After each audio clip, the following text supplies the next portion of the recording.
Kito, the clever fox, emerged from his cozy den, his eyes sparkling with excitement for the adventures the day promised. His sleek russet fur glistened in the sunlight as he trotted through the savanna, greeting his friends with a cheerful nod. Tara, the anxious tortoise, was already there, her shell glinting under the sun. She was talking with Leo, the boastful lion, who was regaling her with tales of his bravery. Good morning, Kito. I was just telling Tara about my latest adventure. Leo boomed, his mane shaking with enthusiasm.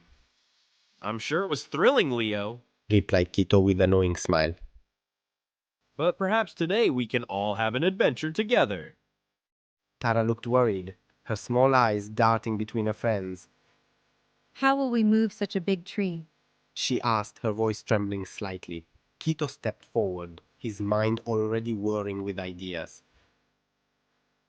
Don't worry, everyone. We just need a plan and a little teamwork. He encouraged. Leo, you can use your strength to push from one side. Tara, you can help by using your shell to leverage. Kito explained. And I'll guide everyone to pull from the other side. The animals nodded, eager to work together and solve the problem. Leo roared with effort as he pushed against the heavy trunk, while Tara used a sturdy shell to lift it slightly.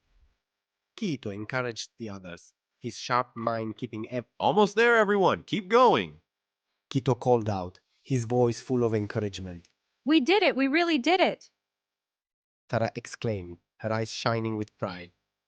That was some clever thinking, Kito. Leo admitted, a newfound respect in his voice. We all work together, and that's what made it possible. Kito replied with a humble smile. The animals celebrated their success, knowing that with Kito's cleverness and their teamwork, no challenge was too great to overcome.